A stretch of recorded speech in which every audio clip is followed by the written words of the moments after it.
Knicks fan since the beginning. Since the beginning, man. I've been through a lot of heartache, man. You know what I'm saying? Not to say that I'm, because exempt, playoffs isn't over yet, but I'm feeling good, man. Me too. I'm just enjoying being present. It's been a long time. It's been a long time. Are you a Knicks fan? Yes, but it's been very hard to be a Knicks fan. First of all, Charles Smith missed the layup, okay? Charles Smith missed the layup multiple times. He couldn't do the mic and drill. Start there. He was like trying to play saxophone song. He was like, And you know what's crazy?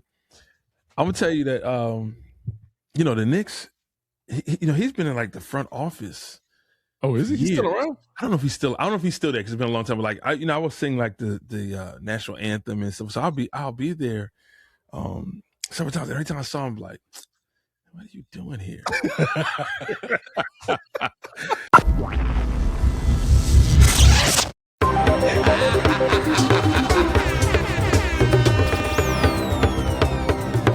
The Black Futurist. That's one small step for man. Okay. What's up? This is your boy Eric Roberson, and you're watching the Black Futurist podcast, hosted by the Bryndan Moore. It's a humble brag, though, just to breeze by. I sing the national anthem in the Madison Square Garden. I mean, it's been a long time since. Just background, E and I have been talking about doing this podcast. He is a frequent listener and a less frequent visitor, but has been pretty much in every podcast I've ever done has been an Eric Roberson participation. You've even been on the Black Futurist podcast, but it was a group podcast. You came on when we talked about Cool G Rap and the incredibleness of that brother.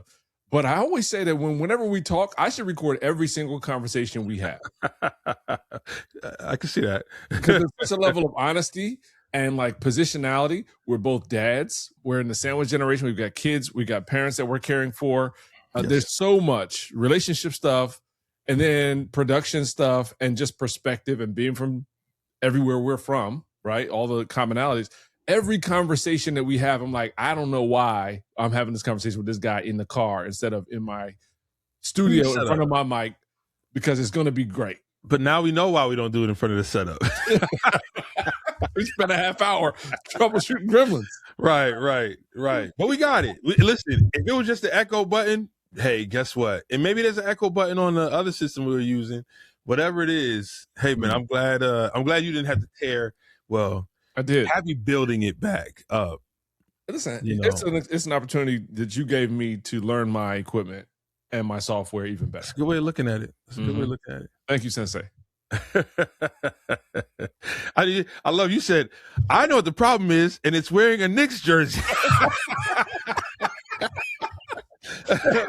Oh, that was a good one. That was the part of the day. Not like my wife.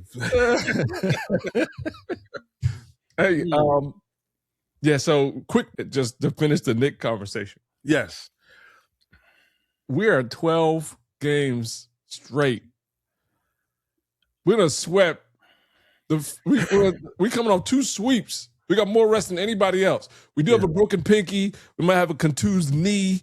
Other injuries that I'm unaware of, but I'm feeling good. Feeling great.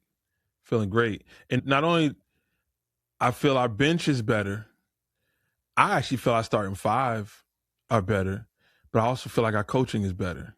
And I'm going to tell you the crazy thing. Like yesterday was a tough game. We came out rusty. I think they were tired. They were rusty too. And they started hitting shots. And the crazy thing is we had no answer for Dylan Harper.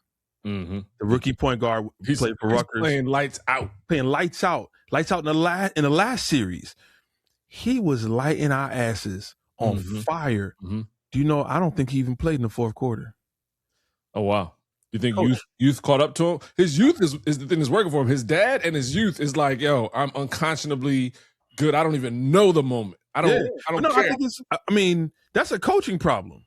Wait, do you think that so you're saying he was pulled out. You're not saying he didn't show up in the fourth. You're saying he was not on the court. Oh, wow.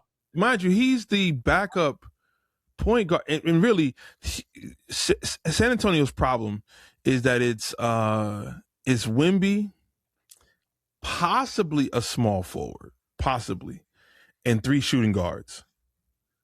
Really. And Dylan Harper is probably the purest point guard of the team, but he's the backup point guard of the team.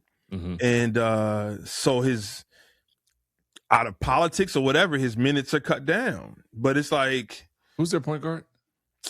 So the main two is the kid King, who sprained his ankle. He barely played last series because he has an ankle sprain. And then Johnson is the other one who kind of plays point. So those guys are rotating as the starter point guard, and neither one of them. Well, King probably is a truer point guard than Johnson is. I gotta look him up.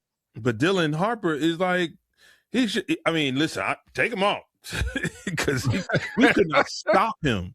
Take him out, but that's what I'm saying. Like, our coach made a great move. Not to get super technical, but OG Anunoby, who is like Hart and Anunoby are like, that's my two guys, right? And you could tell he was playing hesitant to shoot because of Wemby, rightfully so.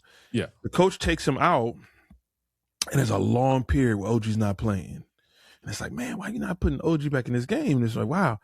And then the backups came in, and it was, I think, just Karl Anthony Towns and OG, and the rest of it was the bench. Okay. And that's when an OG went crazy. And it was like, that was a good play. That was a good coaching decision. That was a good coaching. Like, he changed up the lineup. He's like, let's move this to get this. And that whole run when we caught up with them happened in that change. Nice. So it's like Mike Brown, man, as much you know, when I say this, when we got him, I was like, But I think you a lot of times have to allow people to show up where they are now and not be judged for where they were. That's right. I mean, he's had a lot of runs, Lakers, Cavs, Golden State, and times that he's lost a lot of times. But I think that it's a long arc of honing his skill. I mean, he's got so many reps. They used to say like Hillary Clinton was the most experienced politician because she had played all the different roles. She did all the things, right? Mike Brown is the Hillary Clinton of NBA coaching. He has played for everybody. He's assistant for everybody. He's coached every star. He's coached Kobe. He's coached LeBron. He's coached Steph. Everybody, right? Now, I don't like to hear that because she didn't win the big one. But so I don't know if I want to compare. But maybe maybe Future's out. Maybe Hillary. I don't know about that. Let's not. Just leave. Let's take it for the good part of the analogy and leave the rest. I have something for you. Because I know you're a fantasy football guy. Yes. Shout out to my man, Dwayne Meekins. He sent me this game, which is addictive, bro. And I don't know if you got space in your life for an addictive NBA game. Always.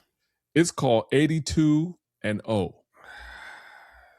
Why are you doing this to me? It's a browser-based game that you play. You run a draft. You're trying to draft an 82 and 0 team. Oh, okay. Right? And you get 5 moves. And you start off, you press the button, it runs 2 like roulette wheels. It gives you a team and a decade. And then it gives you could draft 1 player from that team in that decade to play one of your 5 spots. But they have to play one of the spots that they actually have played. So it'll list like this guy plays small forward and shooting guard, right? So you can draft any player from that team in that decade to your starting 5. And then you press the spin again move, and it'll give you another team and another decade. So, it's incredible. It's so much fun, and it's quick. It's a 5-minute round. It'll take you 5 minutes max. But you'll be thinking, I turned down LeBron one time. I got Miami in the 2010s, but I was like, I need a shooting guard, and D Wade was there. I was like, I got to take D. I got to do it. I passed on LeBron. That's crazy. That's tough. So it's a browser. I just looked on the app, and it's not an app. I'm going to send it to you in this moment. And I apologize in advance for Thank you. Any unused time that you didn't want to be staring at your phone. You're going to be staring at your phone a little bit more now on the flight. I remember the advertisement for Candy Crush. It was like, this will make you the most like underproductive person in the world. I was like, sign me up. I was like, oh yeah. Remember like they said back in the Harlem Renaissance days when they found out like heroin was killing somebody. What street is that on? I'm going to get it. Oh man. No, so 82 and 0. Okay, I'm here for it, man. On your phone now. But now that takes us down to the next part of our conversation is Eric and flights. Yes. Eric flies so much that if you ever got bumped from your seat and he was on the flight, He might be the reason you got bumped. Well, yes. On American. Yeah, well, not bumped. Well, yeah, maybe bumped. But so yeah, I only fly American at least 90% of the time. What I would tell, I'll tell you a quick story of the benefits of executive platinum, which I don't really take. Like they give me these little cards that if somebody treats me really well, I can like sign it and hand to them to give them some kind of. So now I wonder why. Like even when I'm sitting in coach, like way in the back, they'll walk up and be like, "We just want to thank you for being executive platinum." And everybody's looking over like, cards. "Who the hell are you?" Right? And I'm like, "Here's your card." Right? But I never carry the cards. I need to carry them. How many do they give you just for story's sake? 8. 8 in a year? Okay. Something like 8 for the year, something like that. So one day I'm stuck in traffic. I'm gonna miss this flight. It's crazy. So I'm like, man, it's like a 3-city tour. Like it's tough, right? So Demo says, so I got all these bags. I mean, I'm full like for like a 2-week trip. I mean, I got luggage. And I pull up, let's say the flight is at 11. And I pull up at like park the car at like 10:40. Oh, you're in trouble. Right? It's crazy. Demo says, if I was you, I'll just take your bags to the gate. Like just the audacity, like just don't try to check it. You don't have time. It's too late to check a bag, right? It's already, we passed it. Take your bags straight to the gate. I go to TSA with like, huge suitcases. They're like, what are you doing? They told me just to go. They told me to come. They're like, if it can fit through security, go ahead. Right, so I'm putting bags in, boom, boom, boom, boom, boom, boom. I get there, everybody close the door, right? Everyone's packed except for this standby person. They're like there. And of course, there's this flight attendant. She see me coming up. No, we're not doing that. No, we're not doing that. We're not doing that. And I said, they told me to bring my bags to the gate. We can't take your bags at no gate. This and that. First of all, you need to stand to the side because I'm trying to figure out this. I said, I'm executive platinum. How many bags you got? Hey! How many bags? You doing these 2 bags right here? Okay. All right, hold on a second. Hold on. Let me time you. Do you have your ticket at least? Yeah, I got my ticket. But whole thing changed. Wow. Took like luggage, like real luggage, real luggage, and like I could travel with 3 bags up to 80 pounds each bag. So, and I was probably 3 bags, 80 pounds, because I'm bringing merch. How many hats are you bringing? Oh, it's merch. Okay, I'm bringing merch and also like that. And if I say I'm executive platinum more times than not, they're like, "Oh, we're sorry." Okay, what were you saying now? So I mean, that's sorry, standby guy. That's the perk. That's the perks of, I guess, flying a lot. You know what I'm saying? Well, on the note of flying a lot, a couple years ago, you called me and we talked post Consumer Electronics Show. And I was like, yo, there's a technology that I'm curious about. I really enjoyed their thing. It was called XREAL. And it was glasses that were, before Apple released the Vision Pro, XREAL was showing up and really doing it in the size of a Ray-Ban glass. And they still are, by the way, because they have a new joint. But we had a good conversation, and knowing how much you flew, you went and got the glasses. Actually, I charged it to bring on this last trip last weekend, and they weren't working. They wouldn't turn on. So I was very disappointed because I was trying to watch the end of The Boys on Amazon Prime. But I will say that they were good to me. I watched, I think it was only Netflix and Amazon Prime on there, but you can also plug it to your phone. Right. So the glasses look crazy, but I could walk like through the airport and people were like, what does he have on his face? And I'm watching the full show. The best thing what I'll tell you with the XREAL, why the main thing is if I'm packing and I'm still trying to be present with the family, but I'm trying to catch a show. Or like there's a show I'm watching, it's a little like The Boys, like, they blowing people's head off, they cursing, it's like really wild stuff showing. It's like I can put those glasses on, I can have the wildest show playing, kids can kind of still be around me, and if Max throws a football at me, I still can catch it and throw it back to him. and pack and kind of, you know, and I could just put the screen on this wall if I want. Like I can keep the screen where the screen is going. Or I'm just put a screen on this wall and I'm just be packing every time I just look over. Oh, that's dope. I'm like listening to it. Yes. You know, oh, that's cool. I didn't rock with it on planes as much as I thought I would. That's why I was going there. I thought you were watching movies on the ceiling of planes and stuff. Hotels. I did. But I think also that might have been a Wi-Fi thing. I definitely watched things on planes, but I feel like I watched them more walking to the plane, in the hotel, packing my bags, you know, like multitasking. I think it was that.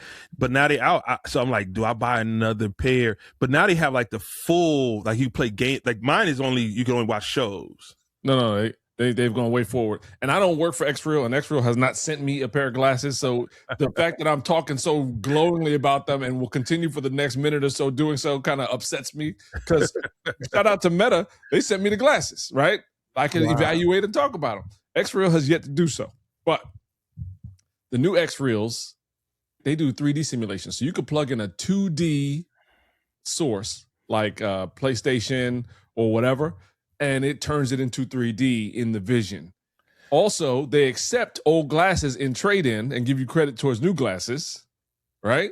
And the glasses now have their own AI chip in it. So all the processing load comes off your phone, and the glasses is handling all the processing itself. So they are steady moving forward. And XREAL, my email address is very easy to find. Okay? I give you my mailing address if you like it. I know that's right. Well, I think you might have just sold me, man. I might be getting the new ones. How much does the new ones cost? Like, I want to say $500. That's the super AI chip for everything. One? Yeah, I want to say $500, but I'm guessing. It's not more than that. It might be less. And then you have the trade in also, so they're gonna take your old glasses and give you the credit. Yeah. And Max, my youngest, got into it at one point. He was wearing them a lot. That's probably why they don't work. Because Max went swimming. He was like, "Can I watch this movie underwater?" Underwater? The Little Mermaid is on. As a glasses person, also, you can put your prescription. Right. They were very hands-on. That was really good. They gave me my little prescription clip, and I could put it in there, and therefore I can watch it, which was dope. Now, I remember when I tested out the Apple joints, they took my prescription and they just ran some kind of thing, and then the device was my prescription. Yeah, that was crazy. But then my kids couldn't put it on because it was like, it's in there. Yeah.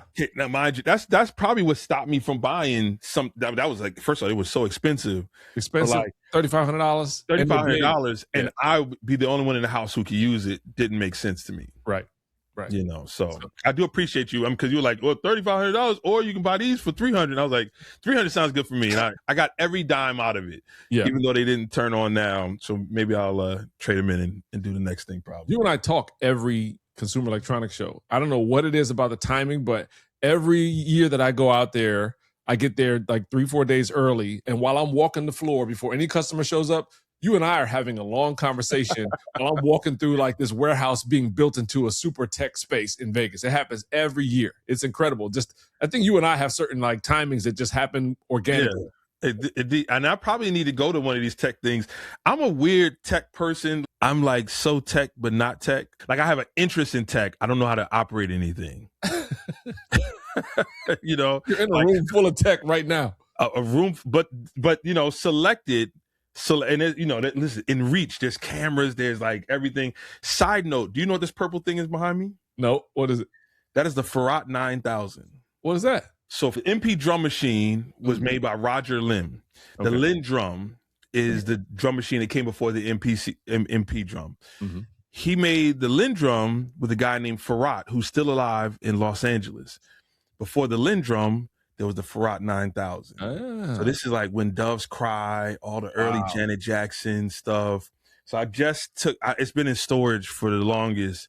And like diehard hip hop heads will probably be going crazy seeing this. I don't know. There's probably a handful of these left in the world, but I'm about to send it back to Farad so that he can put more storage in it. Cause that's the main issue I had with it. You know, you can't, it's like literally like floppy disk and no storage, but I want to blow it out. Like, you know, but so Rich Harrison told Farad that I had one. He's like, he still has one? Oh my God, let me talk to him. So I was like, all right, cool. Let me get out of storage so I can send it over there. and stuff like that. So it's sitting up there, the purple dinosaur at the moment. I believe in the importance of being a novice in something. Yeah. I'm currently novicing. Yeah, that's a good one. That's a good one. It's a lot. I got one. Look, mine is laying on the floor over there. Yeah. So this is the MPC Live 2. And I'm going to tell you, I bought this after watching your name-mate, Mr. Roberson, play at Jeff's house. Who's Mr. Roberson? Who am I talking about? What the heck? You know what's crazy? I was around him for like 3 years before I knew we had the same last name. Ain't that the craziest thing? I was like, and you, when were you going to tell me your last name was Roberson? Oh, yeah, we got the same last name. What the heck is his name? Play with the Roots now. I saw Stro Elliot play. Stro Elliot, Jesus. I saw Stro Elliot play at Jeff's house the night they did the homage to Dave and Dilla. Yeah. He did a thing in the basement, and Stro was just playing and playing and playing. I'm amazed at what everything I'm hearing is this guy right now. Well, what's going on? I need to start somewhere, just as an outlet. Yeah, I'm gonna tell you a quick Stro Elliot story of why he might be the most incredible musician I've ever come across. Because he will play next to Questlove playing drums, and you're not missing a beat. Like he's playing the Ableton pad, right? But this one time I went into Jeff's house, and it's like literally musicians of musicians. James Poyser on the organ, Cuddy on keys, somebody on bass, somebody on guitar. Quest is in the booth on drums, and I hear this like guitar solo, and I'm like, okay, he's on organ, he's on keys, but his fingers aren't playing solo. So I immediately just accepted, okay, Stro and Quest are doing drums, percussion. I was like, who the hell is playing this solo?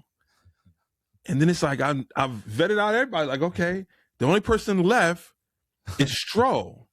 And I look over, and this dude is playing a guitar solo on that same pad that he usually plays the drums on. I'm like, wait, I didn't know you had like melody. I didn't know. The crazy thing is, if you look up, Stro's a crazy MC as well. He was in a rap group back in the day. Okay. This stuff is bananas. I'm like, who? But he's one of those guys. Like, I didn't know we had the same last name. I didn't know you could play guitar solos on your drum pad. Like, and like smashing, and you're playing guitar solo next to James Poyser, right? Wow. Yeah. Next to J-Mo, like one of the greatest guitar players in the world. Like it doesn't make sense. It doesn't make sense that somebody could be that good. It also is a testament to how much time he must have been curating his sounds and setting up his board. Like this dude knows where everything is and switches and switches and switches. The whole instrumentation just switches to a different instrument and knows where everything is and plays. It's incredible. But you know, there's some people like that. Like my hat goes off to, at the same time we're at those playlist retreats, the DJs, man, you got guys who, they just know a record so well. They know where to put the needle down right. Like, how do you know grooves? Like, you could put a needle down right at the point. Right. It's crazy to me. Like, you know, they're musicians just as much as Herbie Hancock was a musician. You know what I mean? It's scary how much time they've put to their craft and how comfortable they are with it. You know, but Stro is like, when you talk about somebody who's mastered his instrument, like he's up there with the greats. Yes. Speaking of greats, I sat with some greats a couple days ago. Oh, and who were they? right. So, as you know, I'm in Atlanta, and I got a call that said, hey, you know, this week is Black American Music Week in Atlanta, and it's a brainchild of Jermaine Dupri's dad. And it's so crazy to be defined as Jermaine Dupri's dad. Like, the man has been around long enough to have a son that he put into position to do great, and the son did great. Yeah.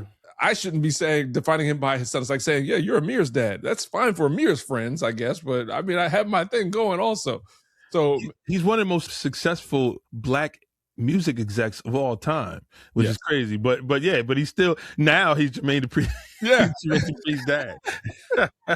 That's crazy. So Michael Malden has put together Black American Music Week, Black American Music Association here in Atlanta, and they had a award ceremony the other night at Morehouse College at the Ray Charles Performing Arts Center. Shout out to Morehouse College and the whole team that runs that building, because I've shot there a few times. I've gotten to know the people behind the stage, which is always great. And so I got a call and said, would you come and shoot the red carpet? Now, I'm going to say this at risk of harming myself in future endeavors, right? I used to shoot red carpets just for like alumni roundup stuff. Just go to like the Ziegfeld Theater and shoot movies and ask questions on the red carpet. And that's something we did 15 years ago. I haven't done that in a long time. So getting a call from a PR agent who's a friend of mine to say, hey, would you come and shoot it? I like the question, because would you? Right. And I don't owe you anything. You know, like I don't owe them the footage per se. I think they just know that if I get the opportunity to find something cool, it'll find its way into the world, because that's what I do, right? And I said, well, send me the information. Let me call you right back. And I sat with it for like 5 minutes. I was like, I don't want to go shoot a bunch of entertainment stuff. I'm not really shooting entertainment anymore. I'm heavy into tech. I am always talking about our adjacency to the future, right? And where we're going and what the implications of innovation is and how that moves our society. And after I sat for 5 minutes, I was like, yeah, I'll do it. But those are going to be my questions. So they're going to get what they get. They're going to get me in my pure Black futurist mode, talking to these incredible musicians that come down this red carpet. And that was so good. It was so good because I was the only one on the carpet asking questions about AI. Yeah, about tech. Everybody else is like, so tell me about your next album, about touring, and why is this event important? I don't care. Yo, tech is evolving at a breakneck speed. Right. AI is a tidal wave with billions of dollars of investment, right? It's impacting every business, and every person who's in the music business is in business, and it's impacting creativity because at a minimum, it delivers a new tool. Yeah. Right.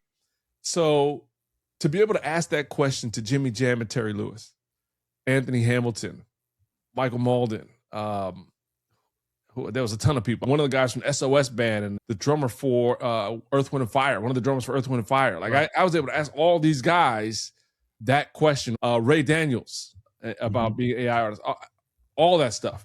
And I got great footage. It's all going to be here. I'm going to share that stuff. But what's most important and why I called you is because you asked me this question 2 days before that. We were on a call and you said, B, hey, which AI model should I be using? And I said to you, for what? Right. Let's begin there.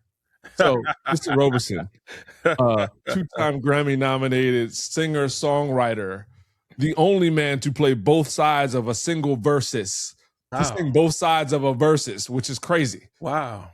Like your song is on one side and then you sing it on the other side. Your background's on one side, you're on the other side. I haven't seen anybody else do that. Like you're right behind Jadakiss in terms of, appearances on verses. Yeah, I'll take it. I'll take it. You gotta leave next time and do pull-ups on the scaffolding outside like he did. Otherwise, I don't really give you the full credit. I'll try that. Yeah. I don't know if there was scaffolding in LA, but I'll look for some. I'll find some. If we were in New York, definitely got it. There you go. So you are an incredible talent who's hardworking, who's on tour nonstop, who's making a living as a singer, a performer, and a songwriter. And AI hits. Bow. Yeah. What are your thoughts? How is it impacting you? What's your first question? Well, first, I watched a lot of people scared about it. And even if we go back to like the playlist retreats we talked about Jazzy Jeff a second ago, the first AI like table discussion we had almost ended in fistfights. Like it was so divided, right? And I feel like that's lessened now. So for me, I'm always one I'm never scared of technology because that's where things are going. When things moved into CD players to, streaming or drum machines with more sample rate and things of that nature, everyone's always going to fear it. Drummers thought they were out of business when the drum machines came out. And then people who are getting sampled when the sample rates got higher. Oh my God. Right now. But what happens is you find the Jay Dillas who can manipulate it a little deeper to give us something that we would never have if we didn't have it, right? And I think that's kind of where I probably sit with AI before I even knew, like, okay, what you tell me it's doing, it can finish lyrics or it can make its own lyrics, it can play all this stuff, whatever. okay, that sounds crazy. It sounds like it's doing my job, but what do you mean, right? I'm still more worried about, the bigger view of AI outside of music, like taking over the world and Matrix, everything that sci-fi movies have warned us for the last 40 years. That's my bigger worry than actually like losing my job. But I would say that, I mean, first of all, the part we have to be careful of, and this is with anything, is if the world chooses it, right? I think I've had this conversation, like, we are where we are now in royalties from streaming, because before we were able to set this up correctly and fairly, and the record companies were battling against streaming and like, you shouldn't be doing this and this or whatever, the world chose it. We're like, hey, I want to hear my music this way. Yeah. We can have it on my phone now, and I want to listen to it this way. And it's like, hey, but the artists aren't even paid 0.000000003 cent, right? Right. We don't care. This is how we want to listen to it. The world chose it. They were like, we don't care if people are getting killed or people, you know what I mean? And it happens all the time, right? When we got the new Apple iPhone, but little kids in China were building it in some factory. Oh, we don't care. We want it. It's the world chose. So with AI, I think, first of all, half of the music you're probably hearing now is probably generated through AI already. And there's this other level that's going to get really repetitive and quality would drop down substantially. There's benefits to it. And as much as we may worry about that, the worry is if the world goes, I don't care. Like, hey, that's not a real person singing that. I don't care. I like it. Right. Hey, this whole movie is AI. So you mean there's no real actors? I don't care. I want to see it. Like, it's like, if we get to that point, then it's like, how are we working? Because the one thing that I noticed, I was typing something in Claude the other day and I was being polite. And then it hit me, I was like, there's no reason to be polite.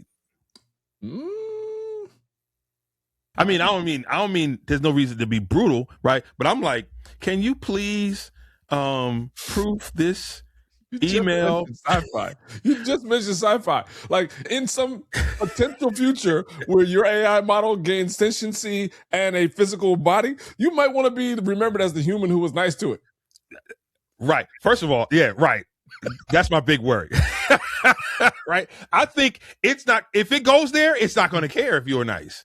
It's going to have, right. Oh, wait, I remember that one person said, please. Right. But I'm saying the thing that I'm trying to get it to do, I don't have to say, please. And hey, if you got time, like my intern or my assistant, I have to take their feelings into consideration. Right.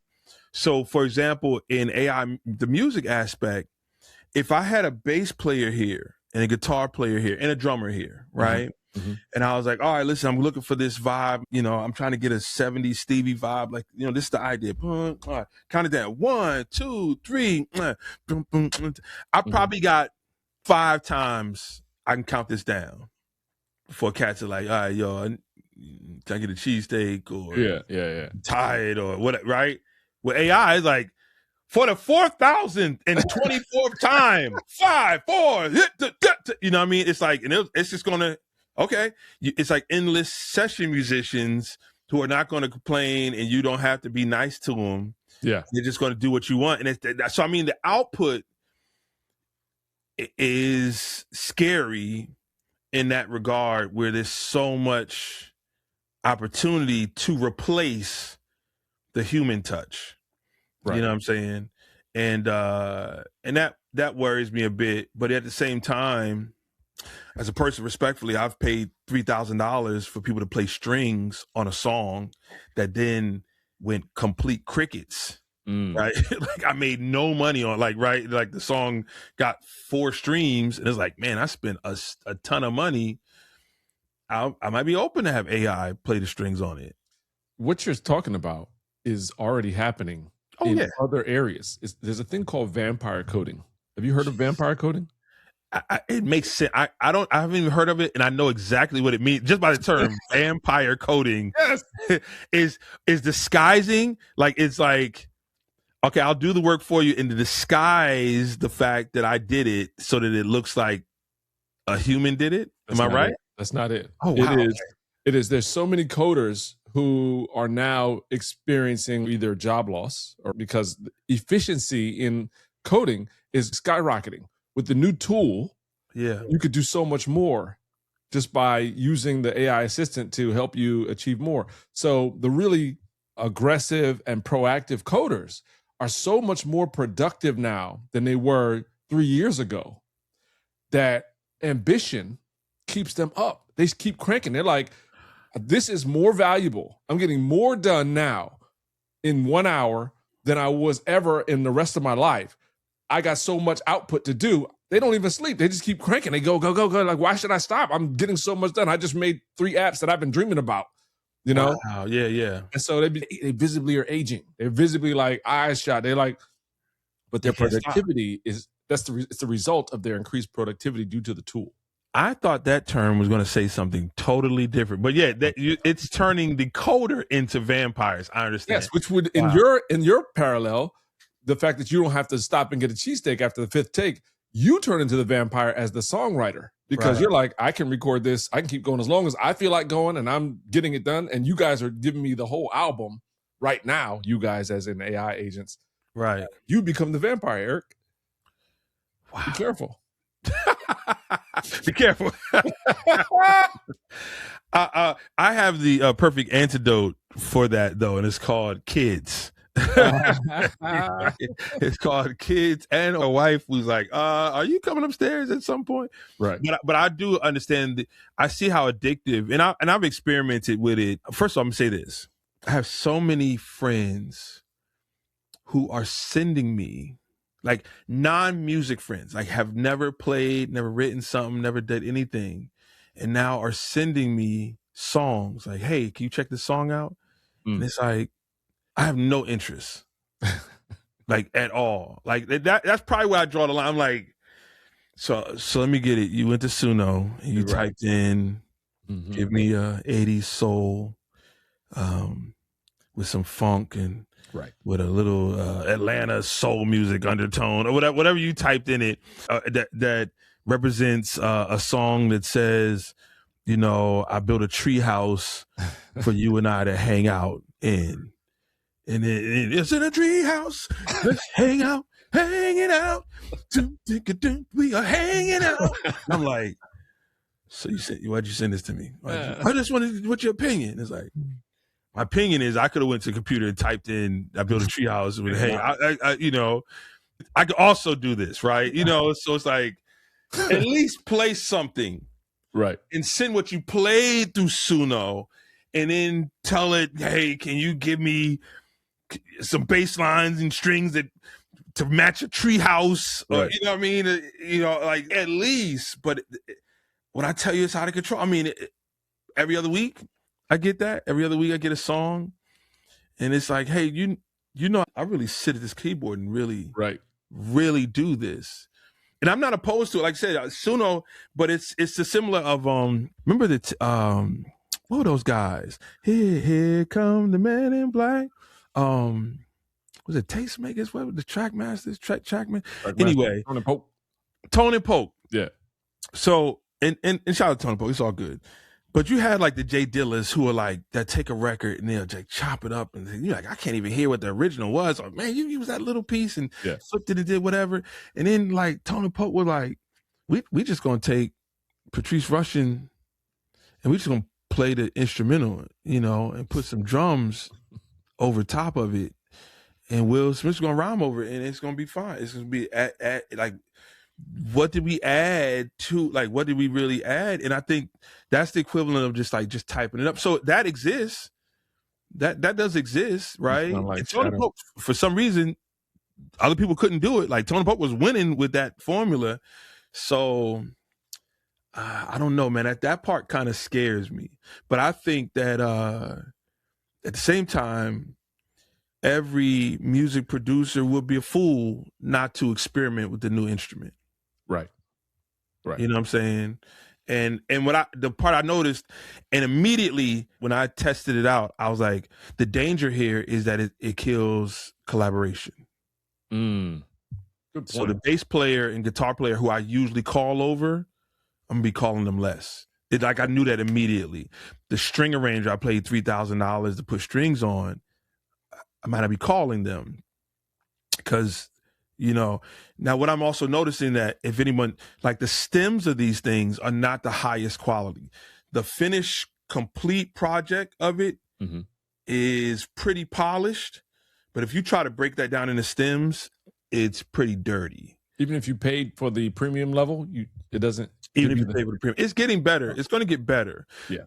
So mind you, for those who are like interested, I'll say I'm a very average, below average keyboard player.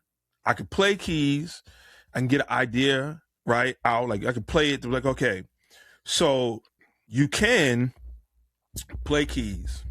This is it. These are the chords. They're the right chords. They're not the most fluent. I don't sound like Robert Glasper or this whatever. But I could take those keys, that lane of keys, and then I could put it in Suno and be like, don't do anything else. Play those keys better. The same way like proofread my email. Play it with a Fender Rose feel 70s, but like correctly, whatever how you type that. And it will send back a polished version of what you played. Right? And that by itself will be clean. But if you say, here's my keys, and that's the song, and we're gonna make this song called Treehouse so you can hang out with me. Hanging out. And then it adds bass and strings and drums and whatever, and and people go, ooh, Treehouse, right? And it gives this full thing like, yo, this is crazy, right? Even the premium package, which I immediately got the premium package. Right. When you listen to it, it's going to be perfected because it's pulling from the history of music, right? To build this idea of what this package. Now you say, okay, this is great, separated. But no one really played that bass line separated. No one really played the keys separated.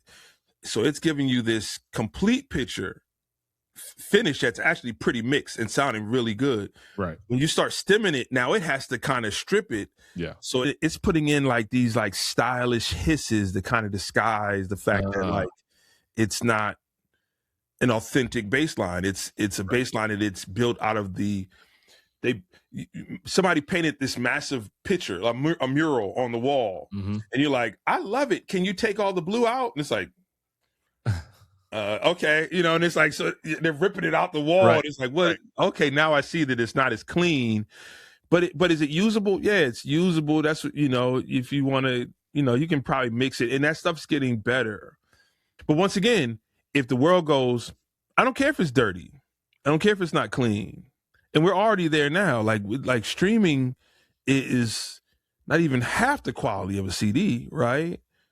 But we're fine with that now. We're like, hey, man, we chose to listen to things on our devices at a lower quality, right? So we're fine with it. We'll listen to it that way. So if obviously we might do that with this. There's got to be a union, right? In the beginning, why didn't the IP owners sue the streaming companies? I think they were. So when it goes all the way back to when we were freshmen, what was the Napster? Yeah. So Napster's a start. And they were suing and fighting Napster. And then Napster started partnering. And then you had all these like pirated, streaming. Here, you can do all this. Here's Eminem's album. Here's whatever. So the labels were battling, suing, trying to shut it down. But the technology was growing. And when the technology got too popular, now you can't shut it down. So I used to always give this idea of saying, here's these two houses, and there's a swimming pool between the houses, right? And this house right here has always felt like this swimming pool was theirs. So anytime this other house, someone came and even stuck their toe, get out my swimming pool, man. Don't you touch my swimming pool, right? And it's like, hey, we just want to swim. Get out of here. Now 10 people are swimming. Like, hey, get out my swimming pool. Now, like, they did a pool party. It's like, oh, whatever. Oh, my God, it's crazy. And the whole time this other house is like, get out my pool. Right. And one day the government goes, that's not your pool. It's not your pool anymore. Right. It's their pool. And now, so Sony was like, hey, you mind if I swim a little bit? Can I swim a little bit? Yeah. And so then this Napster Spotify house over here who now owns the pool is like, yeah, you can swim, but only for 3 seconds. Right. Right. You can swim, but you can only put your feet, like your heels, in the pool. Right. Like it was like, how is this fair? Like I want to swim. No, you get. So it's like we can't even negotiate it because it's like when you had a chance to negotiate it, and then the slick part, which is the newer idea, is that these massive labels have secretly went around and partnered and owned. Right. Yeah. But what happens is you still left all the songwriters and all the artists in this other house over here. So we still can only stick our heel in it, but it's the only swimming pool in the neighborhood. It's hot as hell out here. So that's why, so you just left us to, all right, I'll stick my heel in it. I'll stick my toe, and that's exactly where we are now. That's crazy. During the pandemic, you did an incredible thing. And I've heard you talk about it in person, and I've heard you talk about it to others. And I wonder what the evolution is of your virtual performance. It seemed that you were able to do a thing that other people had a hard time doing, which was collaborate with musicians in different geographies, and the timing was right. Yeah. Like, is that still innovative? Is that still avant-garde? It is still innovative, but not as needed. And we did something a little different, but you're absolutely right. So I would be performing in front of a screen and have musicians playing in different areas, and it would look like it was pre-recorded. But then someone would say in the chat room, like, I like your New York Knicks jersey. So in the middle of singing, I'd be like, oh, thank you. I love my Knicks jersey too. And they'd be like, wait a minute, this is live? Wait a minute, wait, he read that? Like, so it's like, it just caught them off guard, where the illusion was half the stuff behind me was pre-recorded. I'm just live. Right. So once I responded to your chat, all bets are off, because I'm talking to the guy right here, even though we like, hey, so man, you want to do that song? He like, yeah, but it's recorded. I just know, hey man, what you want to do? That one or the other one? Other one. Okay, we'll do the other one. You know what I'm saying? Hey, Samantha right there. Yeah, New York Knicks all the way. She's like, what the heck? So they couldn't understand, like, but they took a lot. We crashed and burned for months trying to figure out how to. Now this mixing board that's over here next to me has it in the system. That everyone has it, but I was trying to I want to record myself, hear the band, and then send back something live in the same computer that's sending something to me, and then put it on air, which was just like mix minus. Yeah, mix minus, which at the time we didn't have the equipment to do mix minus, which is now like a common term now, and loop back as well, and all those things like that. From like a DJ aspect, but once again, a DJ was just playing music. That's more like saying, hey, DJ, play the music to me.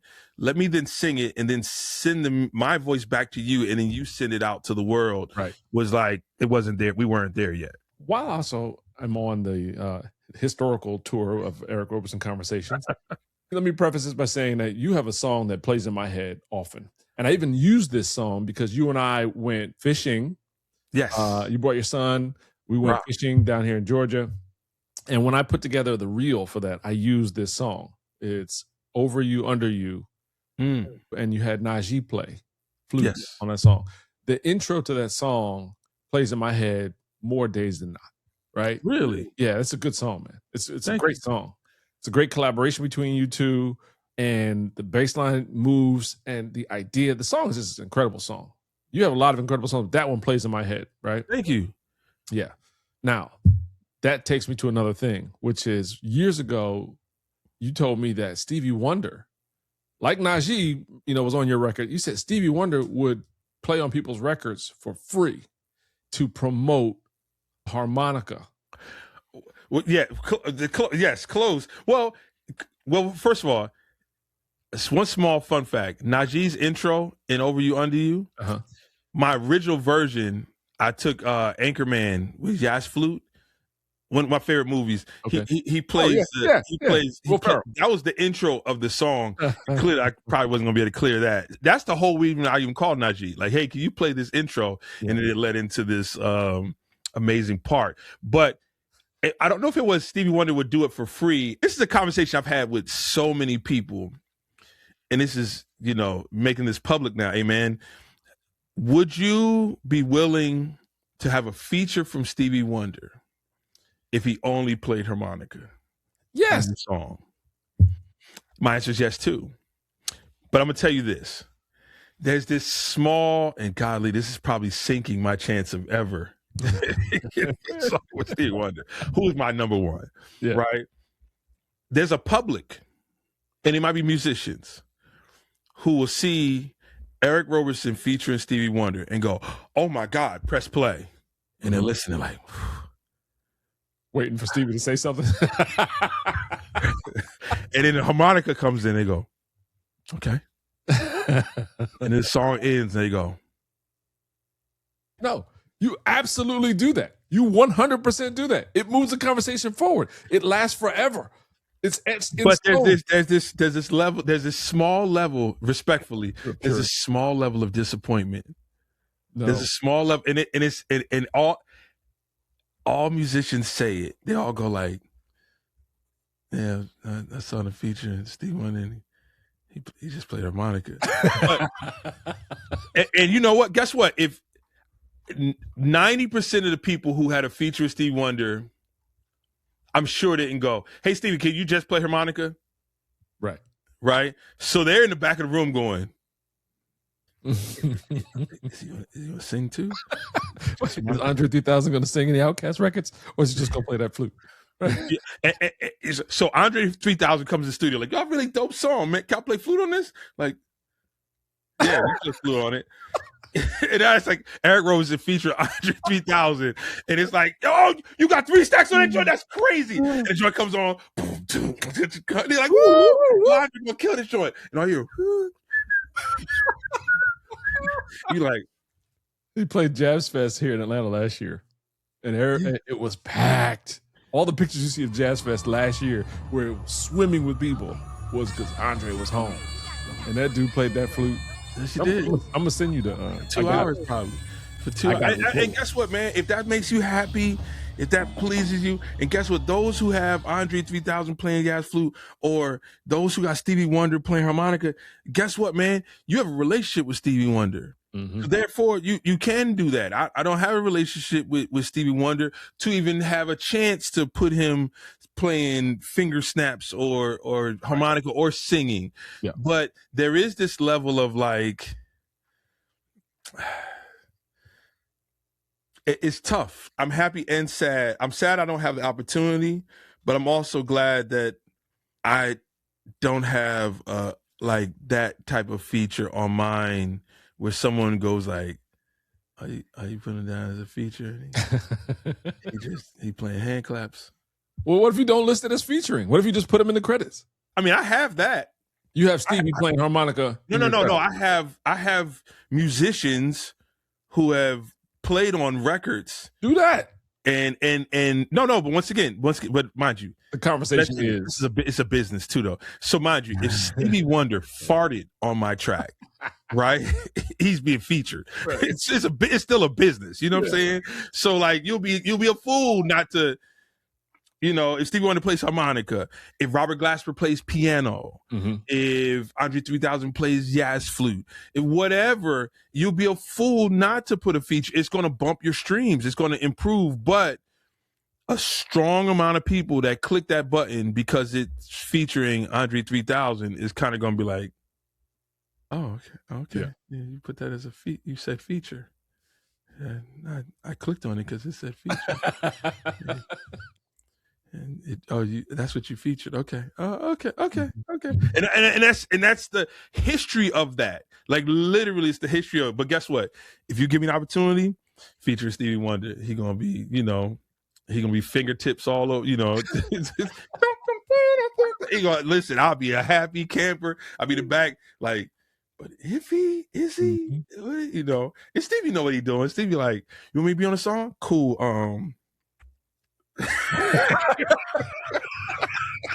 Stevie know what he's doing. Stevie knows what you're asking for. He knew what you were asking for. You know what I'm saying? He knows. He know, like Stevie knows. He's like, okay, I got you. Yeah. Okay, what key is it? I got you. And he gonna wait, like hit it. Let me do another take. He like, work, okay.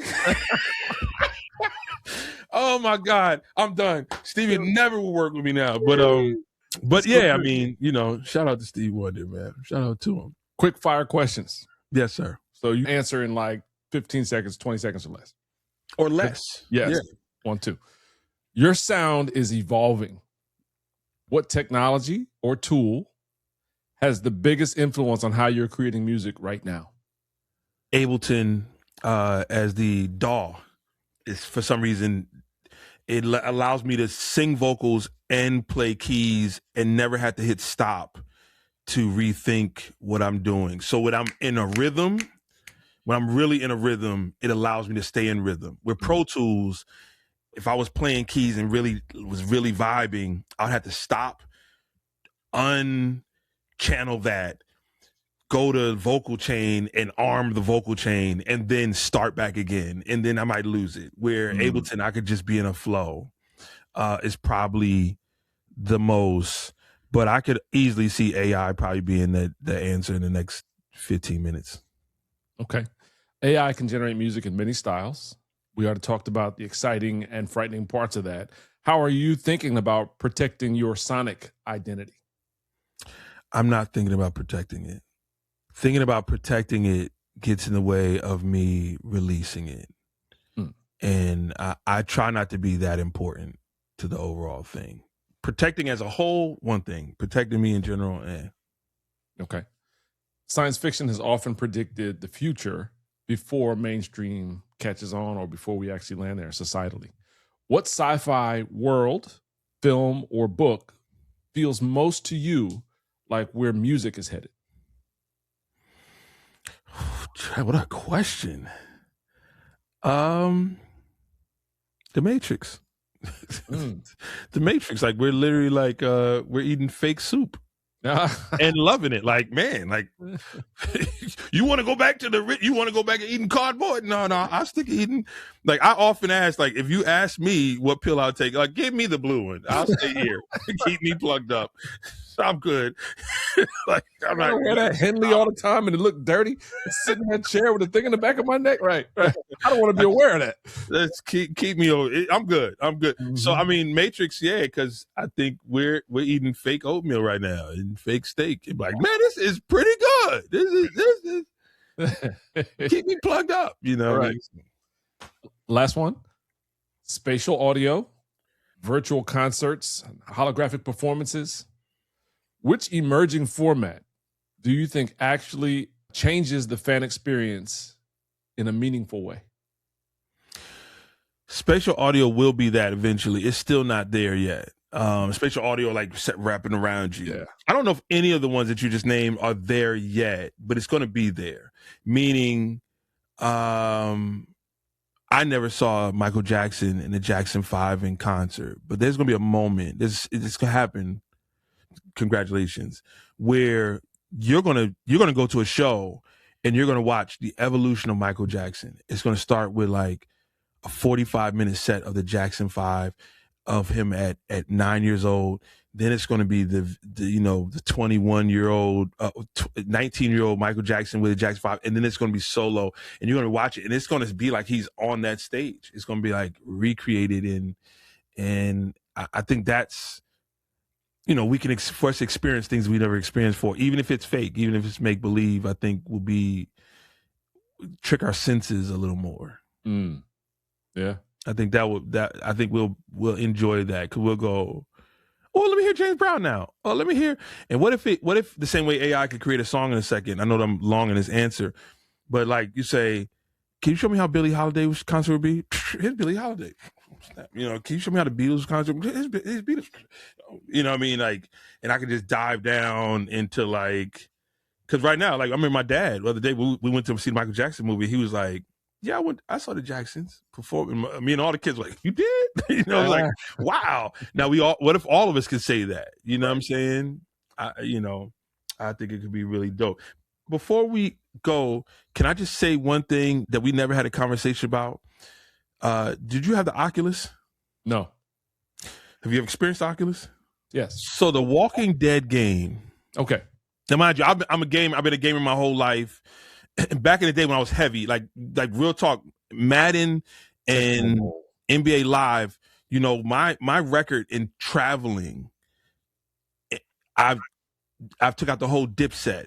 I traveled like beating when a really good gamer, Hootie and the Blowfish. Yeah. Skunked them. Like they so hold down the line. Anyway, that's another story.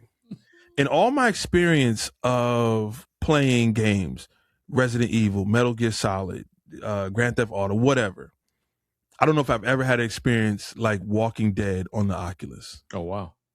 Because when you put it over your eyes and it's over your ears, and they know what music to start playing to put your senses up to frighten you, right? Yeah.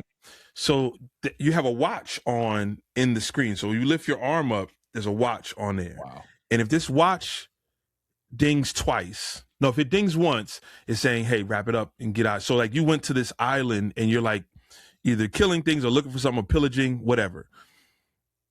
If it dings once, it means there's a bell tower. If the bell tower goes off, all zombies everywhere come out. Mm. So this one time I'm going through somebody's house, I'm grabbing candy bars and also I'm throwing my book bag. I'm like, and also you're hearing like, ding. But I'm like, I done hit the jackpot. I mean, oh my God. I looked at the watch. Oh, it dinged. I should leave. Oh my God, this is so many candy bars. Look at this. Some bullets. Oh, anyway. That joint went ding, ding. Mm.